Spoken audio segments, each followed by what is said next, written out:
Hi, it's Corwhin, and I'm continuing on planning for the upcoming growing season, doing different things. Anyway, came home from work last night and I had this idea in my head, and I just started working on the spreadsheet for uh, doing my crop plan rotation. You can't always grow the same crop in the same spot. Well, you shouldn't ever. You want to have a rotation. Anyway, that's what I'm working on because I'm changing how I'm growing and the space that I'm growing. It's taking the plan that I already have, the spreadsheets that I already have, and it's basically that's being tossed out the window and got to start again. So worked on that today, and then working on right now when I come home from work again. So it's in my head, so I got to get it out. It's really, like I said before, and I'll always say, it's good to get things out of your head on paper, on the computer, on a whiteboard, on the wall. It makes it real. It makes you see it, and then you can start modifying and working with it. In the past, what I've done is I've taken the crops that I want to have, put them on different colored sticky notes, and then put them on the back of a door or a wall, whatever's going to hold the stickiness, and just move them around with all the different knowledge as to what crop is going to fall behind another crop. And every year that section is going to move to a different part. What we have in market gardening is called beds, or let's call them lanes. You have someone in the slow lane, the middle lane, the fast lane, whatever. Typically a market garden bed is 100 feet long, and you might have 10 to 8 different beds going sideways. So you have crops that are going to be planted in row A. One year, next year, it's going to be row B, and the next year after that, it's going to be row C. But you're going to have crops following after that. It's very important to have specific crops following after certain crops for certain families and certain ones before. They set up the health. They can set up a whole lot of different good or bad things depending on what they do to the soil. For instance, you want to grow tomatoes as far as you can apart, time-wise, year-wise, from one another, because tomatoes can get really diseased and they can leave that disease in the soil, whether it's roots, it's leaves, it's fruit from the previous year or years. And if it can find another tomato plant that it likes, whether it's a microorganism like a bacteria, a mold, a fungus, a virus, or if it's like an insect, if it finds that there's something else it likes again, its population has already started. If there's something it's finding it doesn't like, let's say lettuce, what likes lettuce? Not a lot of microorganisms or bugs or slugs, or I guess I could say that's one of them, but a lot of them don't like it, so they're basically going to starve.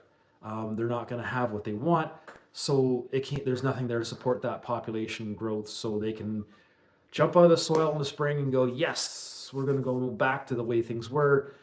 And it can't happen because there's no more tomato plants anymore. They moved on to another part.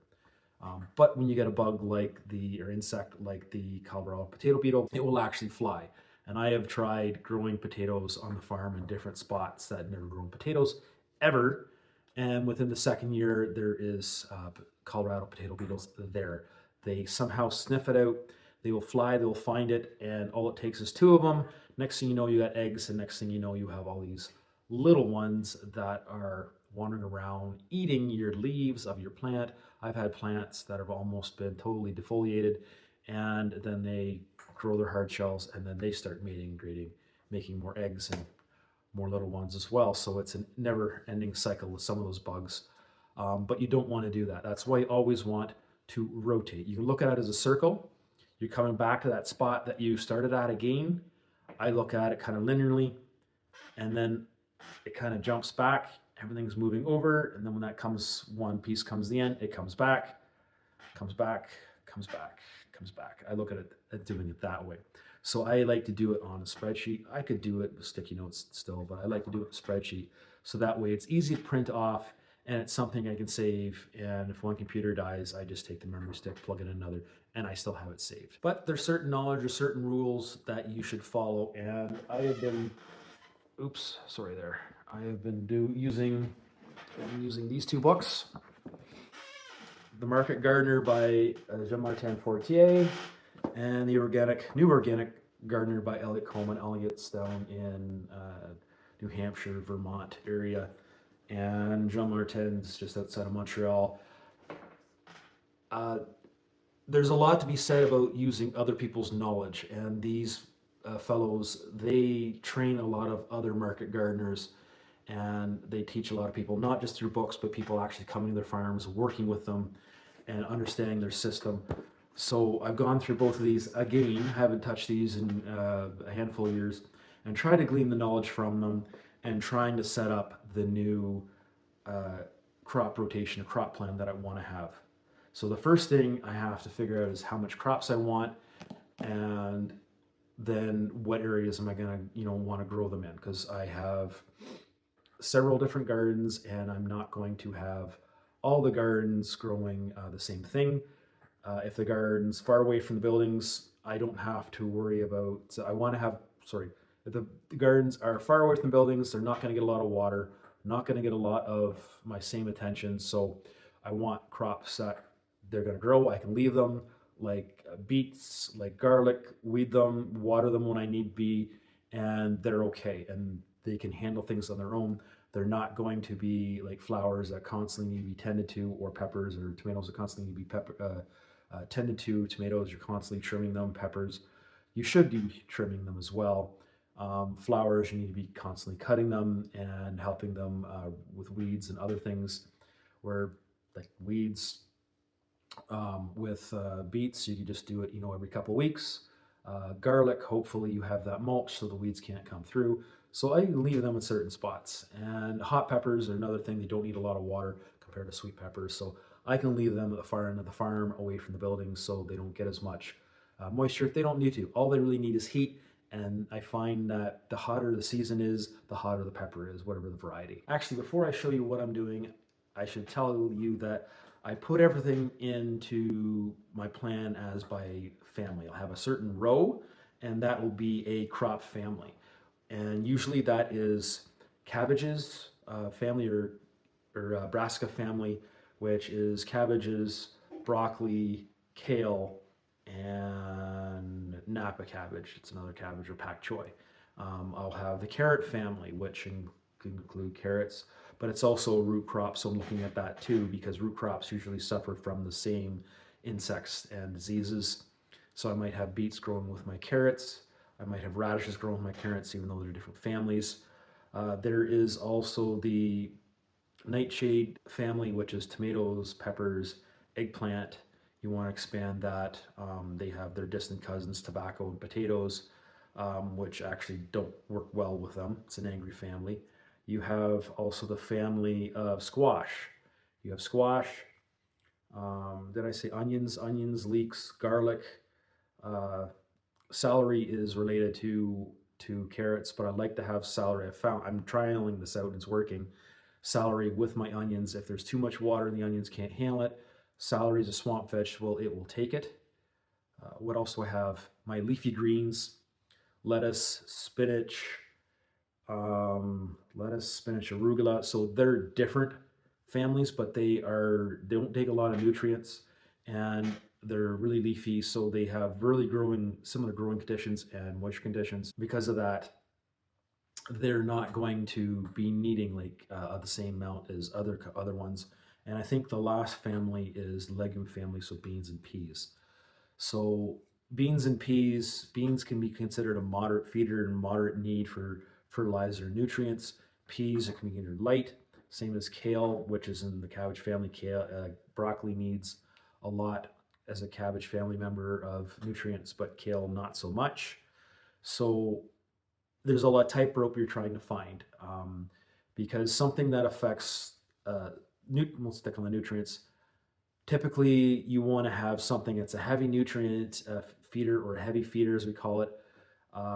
You want to have that, a lot of manure, a lot of compost, or whatever you need for that, either year 4 or the year more spring of. You want to have that ready so that they have that.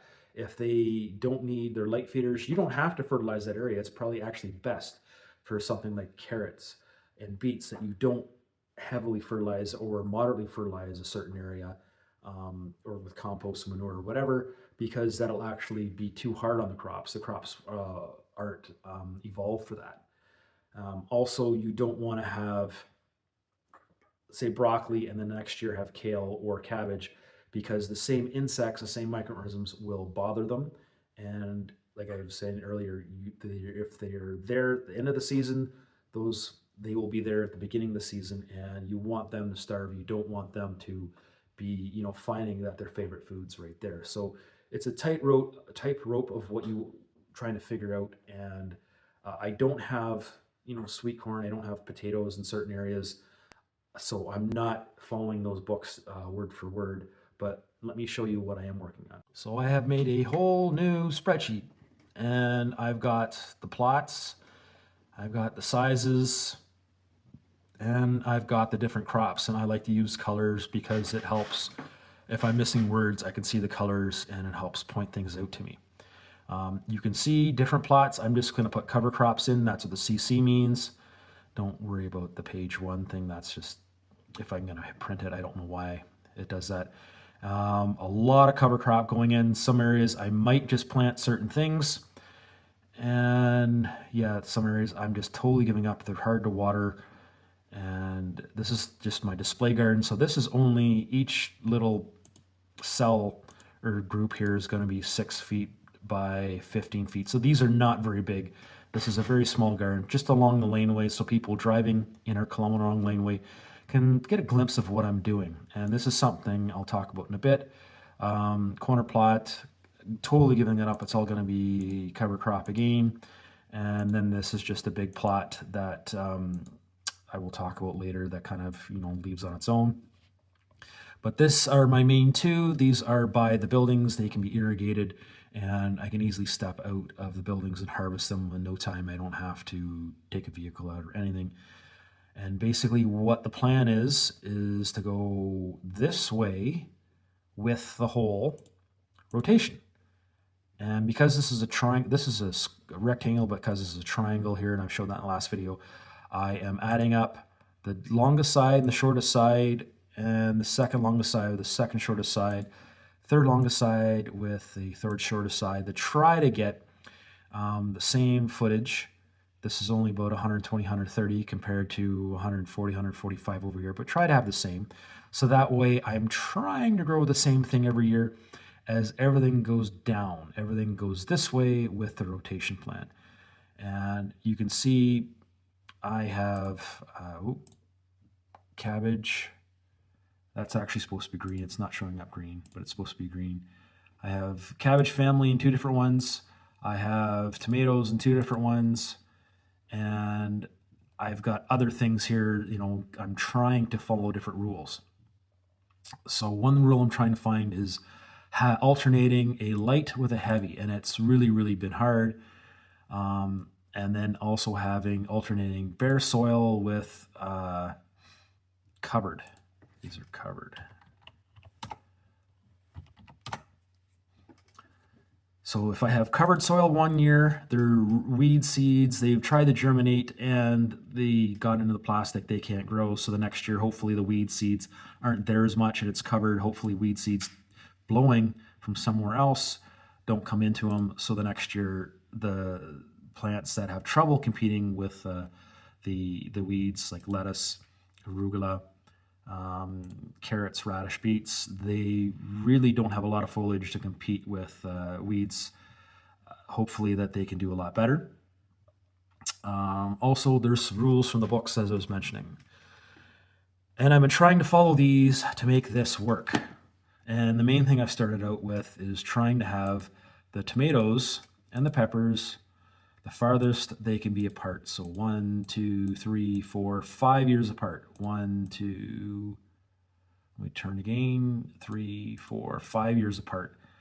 And that should give enough time for diseases to kind of die out in a soil or basically lighten the load. Also give myself a few notes, like I'm not going to grow sunflowers. They are really heavy feeders. They'll take from every other flower, will suffer. Squash, no zucchini, didn't do that well. And just trying to figure things out. With the rules here, we have, for instance, onion leeks, heavy feeders, have after lettuce or squash, before cabbage, broccoli, cabbage, follow peas, compost, after onions, heavy feeders. Tomatoes, have them follow beans, keep away from their cousin potatoes. They're heavy feeders.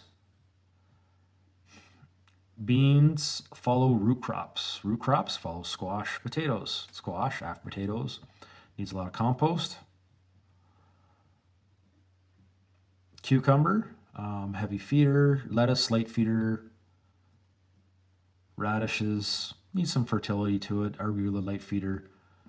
And basically, I ran out of other rules, but little things like this to tell myself. What I really find strange is I thought cabbage and kale and broccoli were all light feeders, but no. Kale's a light feeder, and its brothers, cabbage and broccoli, are actually somewhat heavy feeders. I'm going to say moderate, but they're not the same amount of fertilizer needed as a tomato. But I've tried to put that together. Anyway, hope that all works out. And then I have something down here where I have some smaller gardens out front. Hot peppers, they're not going to get a lot of water, and they don't need that all. Dill, parsley, cilantro, they go to seed very easy, so I leave them out front. That's okay. We have in the laneway plot, I'm just doubling everything up. Usually I'll have a single of everything, and I'm just figuring just make it easier. And this will be moving two sections every spot come now on. And I move my hot peppers here because tomatoes just wasn't enough water, and obviously I was just watering fruitlessly, so I'm going to put hot peppers here because, like I said before, they don't need as much water. They just need a lot of heat. They do need water to get it started. That's important. Something like this is what I found out. If I'm taking potatoes, harvest them for the fall, I can plant arugula and have a good crop. So I can get two crops in the same spot and things like that. Early onions, I'm really successful on this. This was just a trial that keeps going and keeps yielding well. Early onions, and then for midsummer, planting zucchini. You just got to keep on top of the zucchini. It does love water. And then this is one of the bigger gardens that's in a low spot in the field. Big section, 130-foot section of squash, garlic and beans, potatoes, beets. I can just leave these alone, weed them a little bit, and harvest them when need be. So this has been working, but this I'm totally taking out. Where was it here? This was beets and hot peppers, tomatoes. Was not working at all. So I'm just going to put beets in there because it was a great crop. It just happens to be not everything grows well in the same spot as another crop does in that soil. So you have to figure things out, trial and error, and just working this out as well. But unfortunately, I have two in a row here that are bare soil, and three in bare soil and one that's covered. So it does work out. It does take some time in the spring, but this is this is really good. I find this works really well. So this is my spreadsheet, and you see I've cut out a lot of spaces here, and I might cut out more. Really depends. I think with the new areas that I'm building, we're going to be putting together, I can actually maybe move in some parsley and dill up here, even though they go to seed pretty easy and I don't really want them up there. And yeah, potentially with some question marks, I might even just remove some of these and just put in cover crop as well. Really depends how we're going to have for spring. Is it going to be a hot spring and dry everything out and make it hard to plant? Or is it going to be wet spring and you're not going to be able to get it in the soil and work it? Or is it going to be normal spring? We just don't know. But anyway, this is what I'm working on to try to make it a smart, less hassle-free, or less of much of a hassle year for myself coming up. So that's the video. I hope that's shown you a bit of my mindset.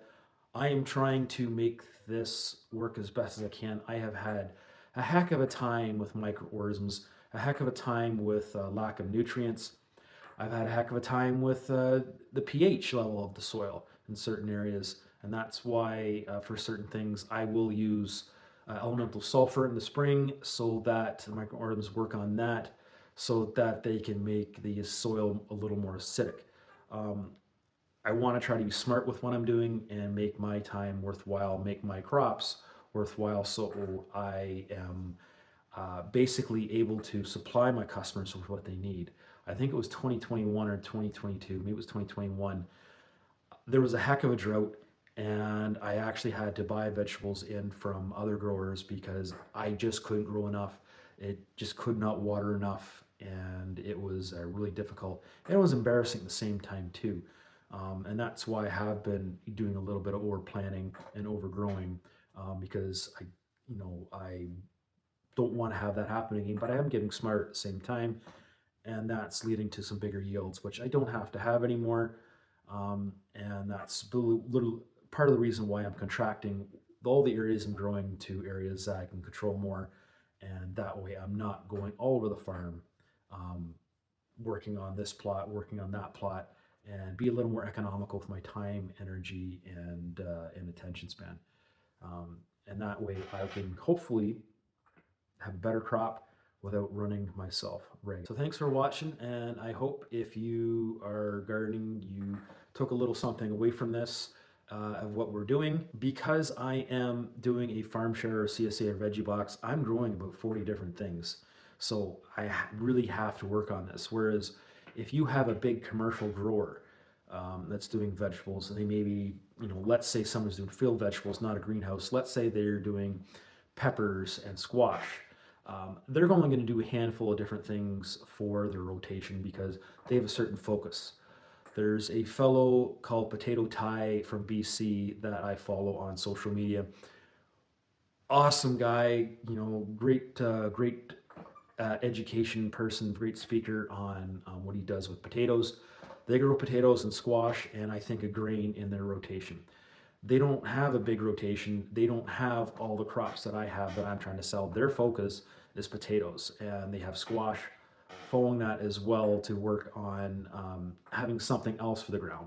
Ground can't have the same thing over and over again. It needs a break from certain plants that are heavy feeders, and it also needs to be worked on having compost, manure, fertilizer brought in as well to help make the soil improve. But I hope that's something you can take away, because it's important to put your time and energy in whatever you're growing, whether it's in a pot, whether it's in your backyard, whether it's the edge of a field. It's important to take your time and make it worthwhile and have some successes.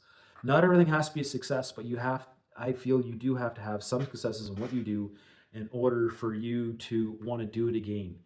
If you're having too many, failures or hard learning lessons, that could be a detriment to, basically you doing it next year. And I think every foot forward is a foot in the right direction. So I hope this is something that you can learn from. If I'm teaching you something you already know, I'm sorry, but I hope you can pass it on to someone as well. But yeah, that's the video, and good luck with what you're doing, you're planning right now. And, hope I can give you some enthusiasm for growing your own food or buying from a local farmer. So we'll see you next video, but always remember, finish your vegetables, buy something local, be good to each other. We'll see you next time.